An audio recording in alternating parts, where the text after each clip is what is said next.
நாடு முழுக்க பல்வேறு குற்ற சம்பவங்கள் நடந்துட்டே தான் இருக்கு. காவல்துறையினரும் விசாரிச்சுட்டு தான் இருக்காங்க. அது மாதிரியான குற்றங்களின் தொகுப்பு தான் நிகழ்தகவு.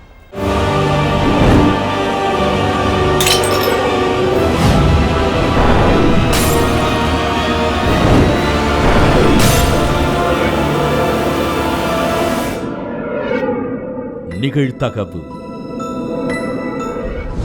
ரயில்வே ஸ்டேஷன் முன்பு டீ குடித்துக் கொண்டிருந்த இளைஞர் ஓட ஓட விரட்டி அரிவாளால் வெட்டி படுகொலை.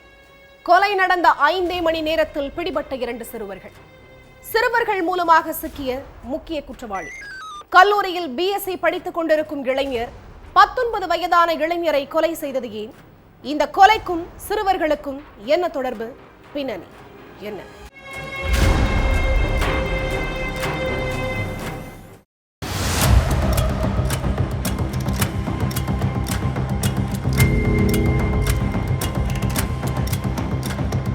நெல்லை ரயில்வே ஸ்டேஷன்ல உள்ள டீ கடையில டீ குடிச்சுக்கிட்டு இருந்த ஒரு இளைஞரை 3 பேரு விரட்டி இருக்காங்க. டீ டம்ளரை வீசிட்டு மூச்சு வாங்கி ஓடுன அந்த இளைஞர் தவறி கீழே விழுந்துட்டாரு. அப்போ 2 பேரு அந்த இளைஞரோட கால்களையும் கைகளையும் அழுத்தி பிடிக்க ஒருத்தர் அருவாளால கழுத்திலேயே ஓங்கி வெட்டி இருக்காரு. அதுல அந்த இளைஞரோட உசுறு ஒரே நொடியில அடங்கிருச்சு. இந்த சம்பவத்தை பார்த்த பொதுமக்கள் அரக்க பறக்க போலீஸுக்கு போன் பண்ணி தகவலை சொல்லி இருக்காங்க. அடுத்த அரை மணி நேரத்துல அங்க வந்த போலீஸ் உயிரிழந்த இளைஞரோட சடலத்தை போஸ்ட்மார்ட்டத்துக்காக ஹாஸ்பிட்டலுக்கு அனுப்பி வச்சிருக்காங்க. அதை அடுத்து ரயில்வே ஸ்டேஷன் சாலைகள்ல உள்ள சிசிடிவி கேமராக்களை செக் பண்ணியிருக்காங்க. ஆனா சிசிடிவி கேமராக்கள் எல்லாமே பேருக்கு தான் இருந்ததே தவிர ஒண்ணு கூட இயங்கல. அடுத்து அங்க உள்ள கடைகள்ல இருந்த சிசிடிவி கேமராக்களை செக் பண்ணணும்னு கடை ஓனர்கள் கிட்ட பேசியிருக்காங்க. அதுக்கு நாங்க எங்களுடைய தேவைக்கு தான் சிசிடிவி கேமரா பிக்ஸ் பண்ணியிருக்கோம், இந்த மாதிரி சம்பவத்தை கண்டுபிடிக்கிறதுக்கு இல்ல அப்படின்னு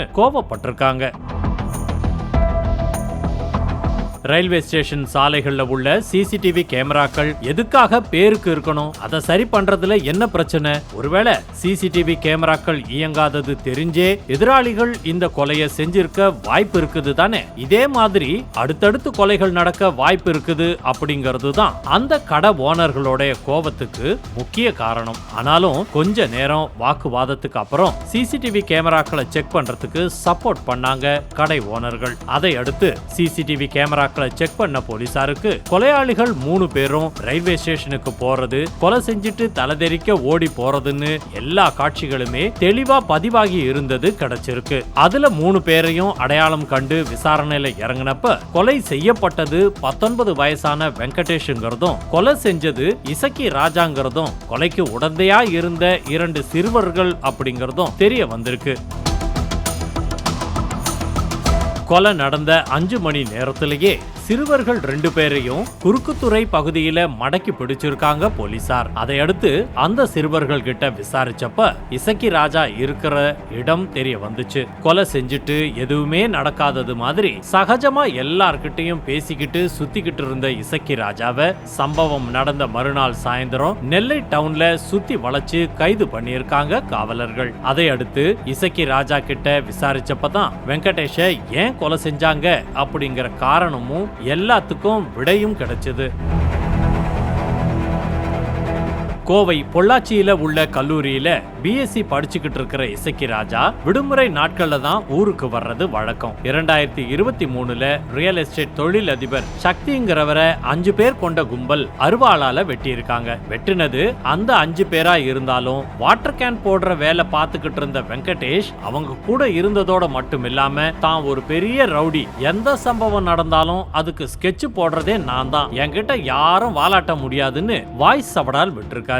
அருவாள் வெட்டில 2 கைகளையும் இழந்து சக்தி இருக்கிறது அவருடைய உறவுக்காரரான இசக்கி ராஜாவுக்கு வருத்தத்தை கொடுத்ததோட வெங்கடேஷோட சவடால் பேச்சு கூடுதல் ஆத்திரத்தை வரவழைச்சிருக்கு. அதனால 2 பேருக்கும் அடிக்கடி வாக்குவாதமும் நடந்திருக்கு. இதுக்கு மத்தியில கடந்த 2 மாசத்துக்கு முன்னால மீனாட்சிபுரம் குறுக்குத்துறை சாலையில பைக்ல போய்கிட்டு இருந்திருக்காரு வெங்கடேஷ். அப்போ எதிரில வந்த இசக்கி ராஜாவோட வண்டியில வெங்கடேஷ் இடிச்சதா தெரியுது. அதுல தன்னுடைய வாகனம் லேசா சேதமானதால கடுப்பாக்கி போன இசக்கி ராஜா வெங்கடேஷ் கிட்ட சண்டை போட்டதோட வண்டியை இடிச்சதுக்கு 10,000 ரூபாய் தரணும் அப்படின்னு கேட்டிருக்காரு.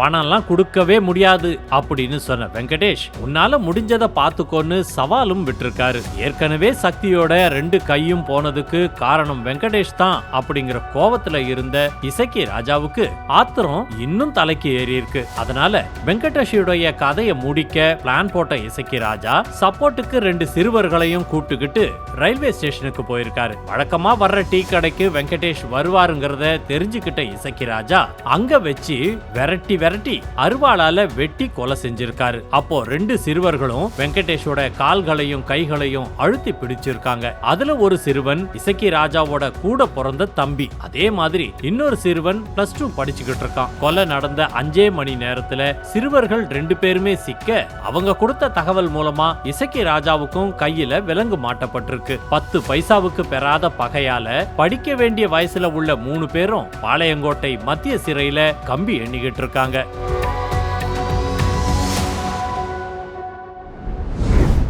குழந்தைக்காக மனைவியின் தங்கையை திருமணம் செய்தனர்.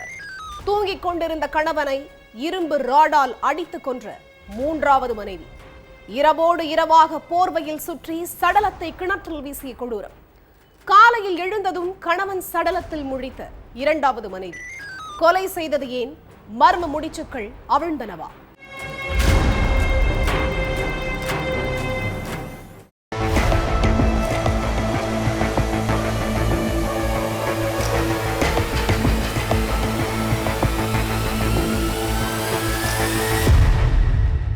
மத்திய பிரதேசத்துல காலை நேரத்துல எழுந்திருச்சு வந்த குட்டி பாய் என்ற பெண் வழக்கம் போல வீட்டுக்கு பின்னால இருந்த கிணத்துல தண்ணி எடுக்க போயிருக்காங்க. தண்ணி எடுக்க போன குட்டி பாய் கிணத்துக்குள்ள போர்வையில சுத்தி மிதந்துகிட்டு இருந்த சடலத்தை பார்த்து அதிர்ச்சி ஆகி அலறி கத்தி இருக்காங்க. சத்தம் கேட்டு அக்கம் பக்கத்துல இருந்தவங்க வந்து பார்க்க போலீஸுக்கு தகவல் போயிருக்கு. ஸ்பாட்டுக்கு வந்த போலீஸ் கிணத்துக்குள்ள இறங்கி சடலத்தை மீட்டாங்க. தண்ணிக்குள்ள கிடந்ததால அழுகி போயிருந்த சடலத்தை போர்வையில இருந்து போலீஸ் எடுத்ததும் குட்டி பாய்க்கு ஒரே ஷாக். ஏன்னா சடலமா மிதந்தது வேற யாரும் இல்ல, குட்டி பாயோட கணவர் பைலால் ரஜக் தான். தலை முழுக்க ரத்தத்தோட சடலமா கிடந்த கணவனை பார்த்து குட்டி பாய் கதறி அழுக போலீஸும் விசாரணைய தொடங்கினாங்க.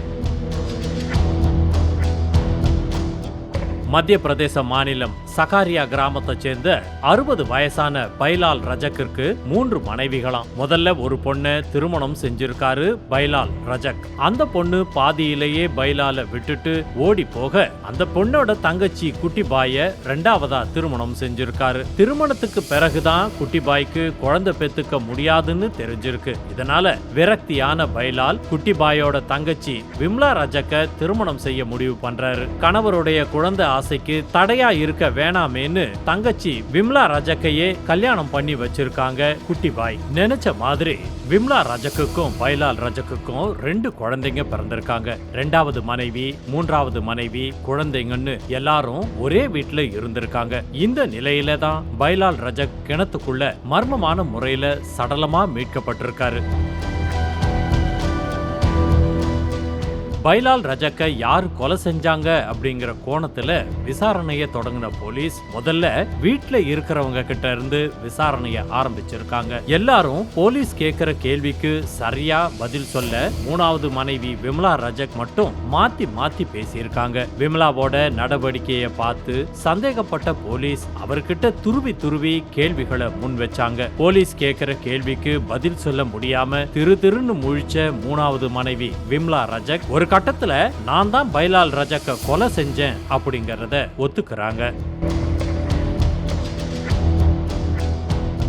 எதுக்காக கொலை செஞ்சீங்கன்னு போலீஸ் கேட்டப்போ விம்லா ரஜக் சொன்ன விஷயம் எல்லாமே அதிர்ச்சிகரம் தான். 3வது மனைவியா வாக்கப்பட்டு போனாலும் விம்லா ரஜக் ஆரம்பத்துல குடும்பம் குழந்தைன்னு சந்தோஷமா தான் வாழ்ந்துகிட்டு வந்திருக்காங்க. குழந்தைகளை பார்த்துக்க கணவனுக்கு பணிவிட செய்யன்னு இருந்த விம்லா ரஜக் வாழ்க்கையில நாராயண் தாஸ்ங்கிறவனோட அறிமுகம் கிடைக்குது. ரியல் எஸ்டேட் புரோக்கரா இருக்கிற நாராயண் தாஸ் நிலம் சம்பந்தமா பேச அடிக்கடி பைலால் ரஜக்க சந்திச்சு பேசுறத வாடிக்கையா வச்சிருந்திருக்கான். இப்படி பைலால் ரஜக்க பார்க்க வர்றப்பதான் நாராயண் தாஸுக்கு விம்லாவோட நட்பு உருவாகி இருக்கு. அந்த நட்பு ஒரு கட்டத்துல கள்ள உறவா மாறி இருக்கு. பைலால் வீட்டுல இல்லாத நேரம் பார்த்து நாராயண் தாஸ வர வச்ச விம்லா தனிமையில சந்திச்சு விருப்பம் போல நெருக்கமா இருந்திருக்காங்க. போக போக அந்த கள்ள உறவு கணவன் பைலால் ரஜக்குக்கு வெளிச்சமாகி இருக்கு. மனைவியோட நடத்த தெரிஞ்சு அதிர்ச்சியான பைலால் ரஜக் அதை கண்டிச்சிருக்காரு. ஆனா விம்லா காது கொடுத்து கூட கேட்கல. கணவனுடைய கண்டிப்பையும் மீறி கள்ள உறவை தொடர்ந்துகிட்டே இருந்திருக்காங்க.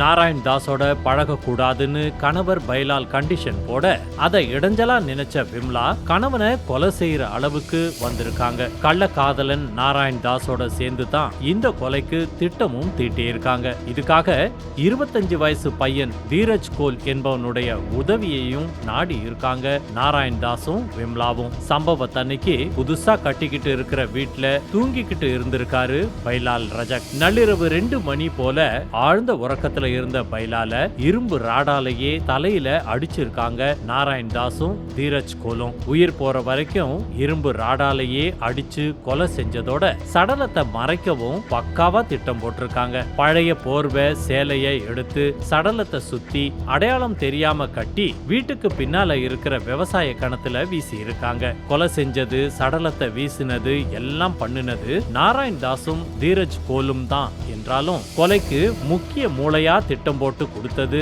3வது மனைவி விம்லா ரஜக் தான். கொலையாளிகளோட வாக்குமூலத்தை கேட்ட போலீஸ் நாராயண் தாஸ், விம்லா ரஜக், தீரஜ் கோல் ஆகிய 3 பேரையும் கைது பண்ணி சிறையில அடைச்சிருக்காங்க.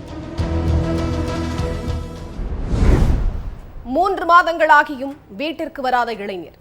குடி தண்ணீர் கிணற்றருகே குழி தோண்டி புதைத்த நண்பர்கள். கை கால் விரல்களை கத்தியால் வெட்டிய கொடூரம். மயங்கி கிடந்த இளைஞர் உயிரிழந்து விட்டதாக நினைத்து நண்பர்கள் குழி தோண்டி புதைத்தார்களா? குழி தோண்டி புதைத்ததால் தான் இளைஞரின் உயிர் பறிபோனதா? நடந்தது என்ன?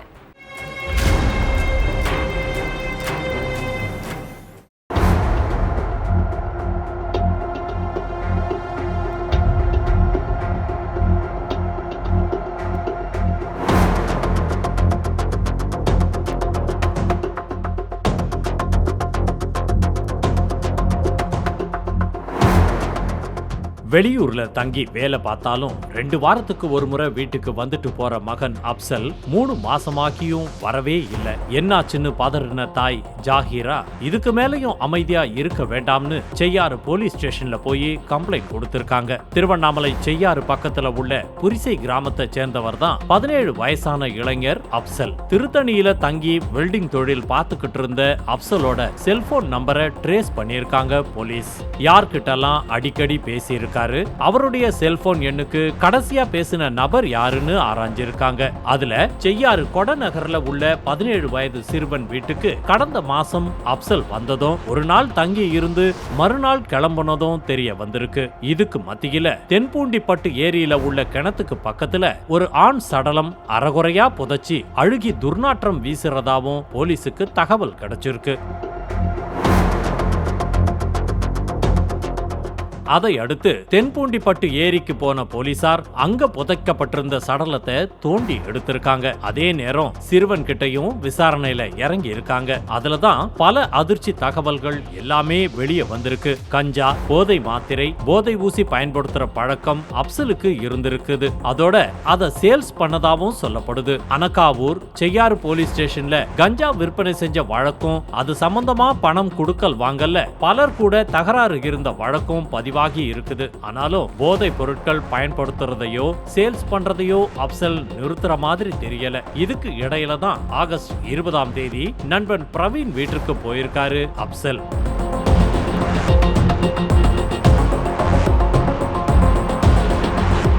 மறுநாள் சிறுவனையும் இன்னும் சில நண்பர்களையும் கூட்டுக்கிட்டு பெருங்கட்டூர் பகுதிக்கு போயிருக்காரு அப்சல். பெருசா ஆள் நடமாட்டம் இல்லாத பகுதியில உட்கார்ந்து மது குடிக்கிறது, கஞ்சா அடிக்கிறதுன்னு போதையிலேயே இருந்திருக்காரு அப்சல். அந்த கும்பல்ல இருந்த எல்லாருமே போதை பொருள் விற்கிறதாகவும் அவங்களுக்குள்ள ஏற்கனவே போதை பொருள் விற்கிறது தொடர்பா அடிக்கடி சண்டை வந்திருக்கிறதாவும் சொல்லப்படுது. அப்படித்தான் 20ஆம் தேதி நைட்டும் வாக்குவாதம் வந்ததா தெரியுது. அப்போ நண்பர்கள் ஒன்னு சேர்ந்து அப்சலை கண்மூடித்தனமா தாக்க தாக்குனதாகவும் அதுல அவரு அங்கேயே சுருண்டு கீழே விழுந்ததாகவும் சொல்லப்படுது. போதை ஒரு பக்கம், நண்பர்கள் அடிச்ச அடியில மயக்கம் மறுபக்கம்னு கண்ணு முழிக்காம கிடந்த அப்சல் உயிரிழந்துட்டார்னு சிறுவனும் அவனுடைய நண்பர்களும் நினைச்சதா தெரியுது. அதனால பதறி போன அவங்க அப்சலோட சடலத்தை அப்புறப்படுத்த பிளான் போட்டிருக்காங்க.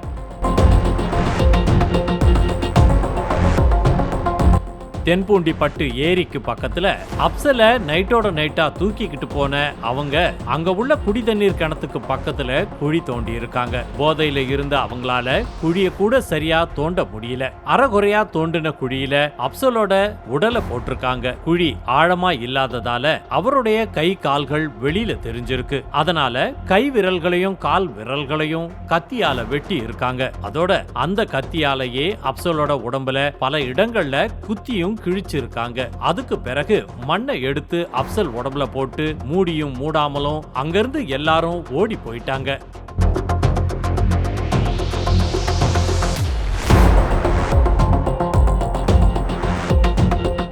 2 வாரத்துக்கு மேலாகியும் இந்த கிணத்து பக்கம் மக்கள் யாருமே போகாததால அப்சல புதைச்சது யாருக்குமே தெரியல. அதே மாதிரி 2 வாரத்துக்கு ஒரு முறை வீட்டுக்கு வர்ற மகனுக்கும் நிறைய வேலை போல, அதனாலதான் வரவே இல்லைன்னு அப்சலோட அம்மாவும் அமைதியா இருந்திருக்காங்க. அதோடு தன்னுடைய அம்மா கிட்ட அப்சல் அடிக்கடி போன் பேசவும் மாட்டாராம். அதனாலேயே 3 மாசமா மகனை தேடவே இல்ல தாய் ஜாகிரா. அதுக்கு பிறகு ஜாகிராவும் கம்ப்ளைண்ட் கொடுக்க தென்பூண்டிப்பட்டு ஏரி கிணத்துக்கு கிட்ட துர்நாற்றமும் வந்திருக்கு. அதை அடுத்து அங்க போன போலீசார் அழுகி போய் இருந்த சடலத்தை மீட்டு போஸ்ட்மார்ட்டத்துக்கு அனுப்பி வச்சிருக்காங்க. இதுக்கு மத்தியில சம்பவத்தன்னைக்கு சிறுவன் கூட யாரெல்லாம் இருந்தாங்க, அப்சல தாக்கி குழி தோண்டி புதைச்சதுக்கு பின்னாடி எத்தனை பேர் இருக்காங்கன்னு விசாரிச்சிருக்காங்க போலீஸ். அதுல ஹரிஷ், கதிர்வேல், பார்த்திபன், ராமச்சந்திரன், அரசு, நவீன்குமார், ஜெகதீசன், ஜீவா, வேலன், பிரபு, ரமணா, நாராயணன், சச்சின், ராமு, விக்கி இவங்க 15 பேருக்கும் தொடர்பு இருக்கிறது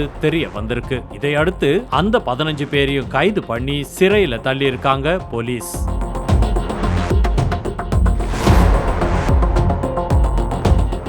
இது ஒரு பக்கம் இருந்தாலும் நண்பர்கள் எல்லாருமா சேர்ந்து தாக்குனதுல அப்சல் மயக்கமா தான் இருந்தாரா? மயக்கமா இருந்த அப்சல உயிரோட இருக்கும் போதே நண்பர்கள் புதைச்சிட்டாங்களா? அவங்க குழி தோண்டி புதைச்சதால தான் அப்சலோட உசுறு போச்சா? அப்படிங்கிற பல கேள்விகள் எழுது. அப்சலோட போஸ்ட்மார்ட்டம் ரிப்போர்ட் வந்தாதான் இந்த எல்லா கேள்விகளுக்குமே விடை கிடைக்கும். விஷம் அருந்தி தற்கொலைக்கு முயன்ற அண்ணன், காப்பாற்றுவதற்காக ஓடோடி வந்த தம்பி அரிவாளால் வெட்டி கொலை. அண்ணன் விஷமருந்தி தற்கொலைக்கு முயன்றது ஏன்? தம்பியை அரிவாளால் வெட்டி கொன்றது யார்? பின்னணி என்ன?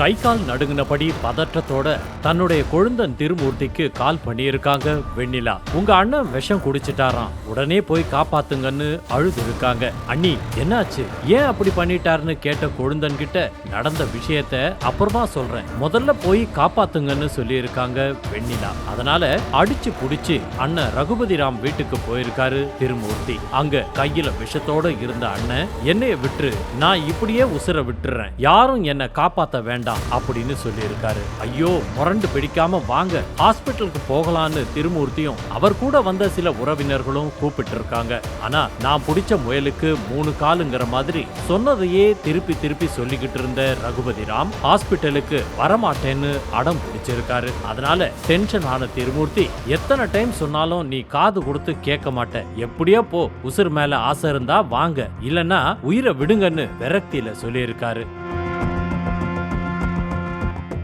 அதை கேட்டு கடுப்பான ரகுபதிராம், யாருமே என் பேச்ச கேட்கல, எனக்கு வீட்லயும் மரியாதை இல்ல, சொந்த பந்தங்களையும் மரியாதை இல்லைன்னு சொல்லி கத்தி இருக்காரு. அதனால அண்ணன் தம்பிக்குள்ள வாக்குவாதம் வலுத்து இருக்கு. ஒரு கட்டத்துல கோபத்தோட உச்சிக்கு போன அண்ணன் ரகுபதிராம் தேங்காய் வெட்டுற அருவாளால தம்பியோட தலையிலையும் கழுத்தலையும் வெட்டி இருக்காரு. அதுல அதிக ரத்தம் வெளியேறி உயிருக்கு போராடிக்கிட்டு இருந்த திருமூர்த்திய ஹாஸ்பிட்டலுக்கு தூக்கிட்டு போயிருக்காங்க உறவினர்கள். ஆனா போற வழியிலேயே திருமூர்த்தி உயிரிழந்துட்டாரு. அதை அடுத்து அண்ணன் கிட்ட போலீசார் விசாரிச்சப்பதான் அவரு விஷம் குடிச்சதுக்கான காரணத்துல இருந்து தம்பிய கொலை செஞ்ச காரணம் வரைக்கும் எல்லாத்துக்குமே பதில் கிடைச்சது. கோவை ஆனமலை பக்கத்துல உள்ள சோமநாதபுரத்துல உள்ளவர் தான் 52 வயசான தேங்காய் பறிக்கும் தொழிலாளி ரகுபதிராம். இவருடைய மனைவி வெண்ணிலா சமையல் வேலைக்கு போய்கிட்டு இருந்திருக்காங்க. மனைவி சமையல் வேலைக்கு போறது ரகுபதிராமுக்கு சுத்தமா பிடிக்கல. இனி நீ வேலைக்கு போக வேண்டாம், நீ வேலைக்கு போறதுல எனக்கு விருப்பம் இல்லைன்னு மனைவி கிட்ட பல முறை சொல்லி இருக்காரு. ஆனா கணவர் சொன்னதை காது கொடுத்து கேட்காம வேலைக்கு தொடர்ந்து போய்கிட்டே தான் இருந்திருக்காங்க வெண்ணிலா. அதனால தினமும் வீட்டுல சண்டை தான் நடந்திருக்கு. சொல்லி சொல்லி பார்த்து வெறுத்து போன கணவர் இனி நீ வேலைக்கு போனா நான் தற்கொலை பண்ணிக்குவேன்னு மிரட்டி இருக்காரு. ஆனாலும் மனைவி அசரல. நீங்களும் சம்பாதிச்சு பணம் கொடுக்க மாட்டீங்க, என்னையும் வேலைக்கு போக விடலன்னா எப்படி சாப்பிடுறது, எப்படி காலம் கழிக்கிறது அப்படின்னு கேட்ட வெண்ணிலா வழக்கம் போல வேலைக்கு கிளம்பி போயிட்டாங்க. அடுத்த கொஞ்ச நேரத்திலேயே மனைவிக்கு போன் பண்ணியிருக்காரு ரகுபதிராம். நீ என்ன சொல்றது, நான் என்ன கேட்கறதுன்னு வேலைக்கு போறியா? நான் தற்கொலை செஞ்சுக்கிட்டா நீ எப்படி வேலைக்கு போவ? நான் விஷம் குடிச்சிட்டேன்னு வீடியோ கால்ல சொல்லி இருக்காரு. கணவருடைய கையில விஷ பாட்டில் இருந்ததை பார்த்து அதிர்ச்சியான மனைவி வேலை செய்யற இடத்துல இருந்து உடனே கிளம்பி வர்றதுக்குள்ள உயிர் போயிருமோன்னு பயந்து இருக்காங்க. அதனால பக்கத்து வீட்டுல இருக்கிற தன்னுடைய கொழுந்தன் திருமூர்த்திக்கு போன் பண்ணி உங்க அண்ணனை காப்பாத்துங்க, விஷம் குடிச்சிட்டாருன்னு சொல்லியிருக்காங்க. அதை அடுத்து அண்ணனை காப்பாத்துறதுக்காக ஓடி போயிருக்காரு தம்பி. வேலைக்கு போக வேண்டாம்னு கிளிப்பிள்ளைக்கு சொல்ற மாதிரி தினமும் சொல்லிக்கிட்டே இருக்கேன், ஆனா உங்க அண்ணி சொல் பேச்ச கேட்கலன்னு புலம்பி இருக்காரு ரகுபதிராம். ஹாஸ்பிட்டலுக்கு வாங்க, முதல்ல ட்ரீட்மெண்ட் பண்ணிக்கலாம், அடுத்தது எதுவா இருந்தாலும் பேசி தீர்த்துக்கலாம் அப்படின்னு சொன்ன திருமூர்த்தி அண்ணி இனி வேலைக்கு போக மாட்டாங்க, நான் பொறுப்பு அப்படின்னு பேசியிருக்காரு. அதுக்கு நானே சொல்லி கேட்காத உங்க அண்ணி நீ சொல்லியா கேட்க போறான்னு பதிலுக்கு பதில் பேசிக்கிட்டே தான் இருந்திருக்காரு. இப்படியே வாக்குவாதம் முத்திக்கிட்டே போனதால கோபமான தம்பி உன் உசுறு உனக்கே அக்கறை இல்லைன்னா எனக்கு என்னன்னு கத்தி இருக்காரு. அப்போ நீயும் என் பேச்ச கேட்கலையா, உன் அண்ணி மாதிரி தான் நீயும் பதிலுக்கு அப்படின்னு கத்திக்கிட்டே தேங்காய் வெட்டுற அருவாளால தம்பிய வெட்டி இருக்காரு. உடனடியா ஹாஸ்பிட்டலுக்கு கூட்டிட்டு போயும் திருமூர்த்திய காப்பாத்த முடியல. இது ஒரு பக்கம் இருக்க, விஷம் குடிச்சு தற்கொலைக்கு முயன்ற அண்ணன் ரகுபதிராம் பொள்ளாச்சி கவர்மெண்ட் ஹாஸ்பிட்டல்ல சிகிச்சையில இருக்காரு. சண்டைய விலக்க போனா நம்ம மண்டை தான் உடையும்னு பலரும் சொல்லுவாங்க. அதுதான் இப்போ அண்ணன் தம்பி விஷயத்திலையும் நடந்திருக்கு.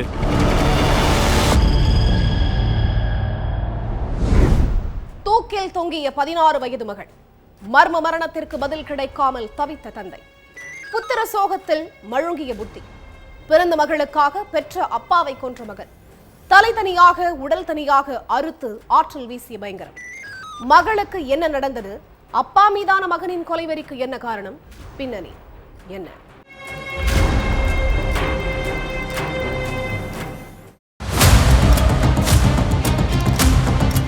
தெலங்கானா மாநிலத்துல காலையில வழக்கம் போல வேலைக்கு போயிருக்காரு பாலையா. போனவரு சாயங்காலம் ஆகியும் திரும்பி வரல. வயலுக்கு போன புருஷன் வீட்டுக்கு வரலையேன்னு யோசிச்ச மனைவி முதல் நாள் எதுவும் கண்டுக்காம விட்டுட்டாங்க. மறுநாள் ஆகியும் பாலையா வீட்டுக்கு வராம இருக்க மனைவிக்கு சந்தேகம் வந்திருக்கு. என்னாச்சுன்னு பார்த்துட்டு வர சொல்லி சின்ன மகன் மல்லையாவை அனுப்பி வச்சிருக்காங்க. அப்பாவை தேடி போன மல்லையா வயல்ல அனாதையா நின்னுகிட்டு இருந்த அப்பாவுடைய ஸ்கூட்டரை மட்டும்தான் கிடைச்சிருக்கு. ஸ்கூட்டர் கிடந்த கோலத்தை பார்த்து சந்தேகப்பட்டு போலீஸுக்கு தகவல் கொடுக்கிறாரு மல்லையா. போலீஸும் ஸ்பாட்டுக்கு வந்து பார்க்க வயல்ல அங்கங்க ரத்தம் தெரிச்சு கடந்திருக்கு. இதை கவனிச்ச போலீஸ் உடனடியா தடயவியல் நிபுணர்களை வர வச்சாங்க. ஸ்பாட்டுல கிடைச்ச தடயங்களை சோதனைக்கு அனுப்பின போலீஸ் இன்னொரு பக்கம் விசாரணைய தொடங்கினாங்க. பாலையாவுக்கு வேற யார் கூடவாச்சும் பிரச்சனை இருந்துச்சா, முன்விரோதம் இருந்துச்சா, சமீபத்துல ஏதாச்சும் தகராறு நடந்ததா, இப்படியெல்லாம் விசாரிக்கிறாங்க. அப்போ எல்லாருடைய கவனமும் பாலையாவோட மூத்த மகன் வீரையாவை நோக்கியே திரும்பி இருக்கு.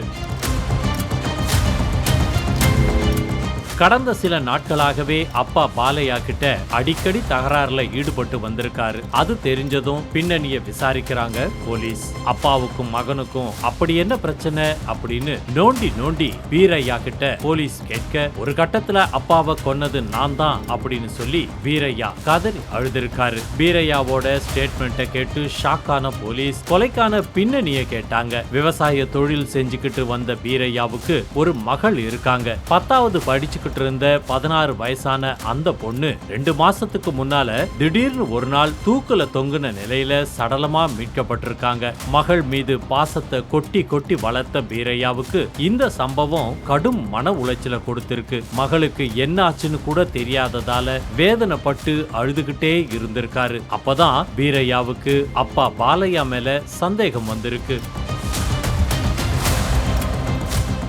ஏன்னா அப்பா பாலையா பில்லி சூன்யம், மாந்திரீகம் இப்படி செய்யறது வழக்கமா. இதுக்கு முன்னால பல பேருக்கு மாந்திரீகம் செய்யறது, பரிகாரம் பண்றதுன்னு செஞ்சிருக்காராம். மாந்திரீகம் மூலம் தன்னுடைய மகளுக்கும் அப்பா ஏதாச்சும் பண்ணிட்டாரான்னு சந்தேகப்பட்டிருக்காரு பீரையா. பேத்தியுடைய மரணத்துக்கு தனது அப்பா தான் காரணமா இருக்கணும் அப்படிங்கிற எண்ணம் பீரையாவை ஆட்டி படைக்க அப்பா கிட்ட அடிக்கடி சண்டைக்கு போயிருக்காரு பீரையா. பேத்தியோட மரணத்துக்கு நான் காரணம் இல்லைன்னு பாலையா சொல்லி பார்த்தும் கூட பீரையா காதுலயே வாங்கல. மகள் போன துக்கத்துல எந்த நேரமும் அப்பா கூட மல்லு கட்டிக்கிட்டே இருந்திருக்காரு பீரையா. இதுக்கடையில பாலையா குடும்பத்துல சொத்து தகராறும் வந்திருக்கு. 2 மகன்களுக்கும் சொத்தை பிரிச்சு கொடுக்க பாலையா முடிவு செய்ய எனக்கு தான் அதிகமா வேணுங்கிற போட்டி அண்ணன் தம்பிக்கு இடையிலையும் வந்திருக்கு. இந்த நிலையில சம்பவத்தன்னைக்கு காலையில அப்பா பாலையா வயலுக்கு போறத பார்த்த பீரையா பின்னாலேயே போய் வம்பு இழுத்திருக்காரு. அப்பாவுக்கும் மகனுக்கும் நடுவுல சண்டை உண்டாயிருக்கு.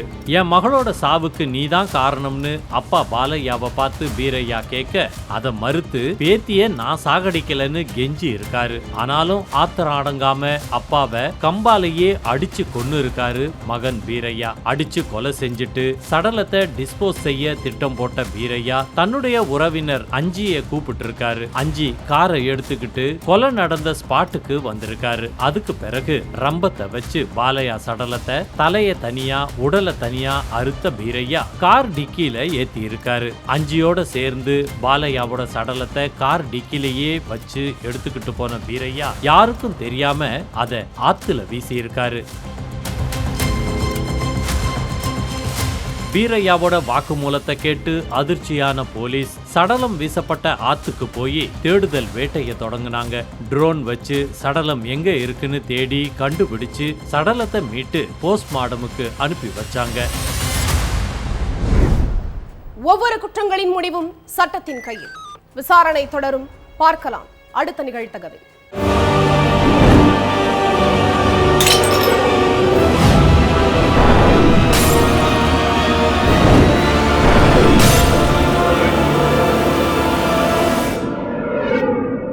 நிகழ்தகவு.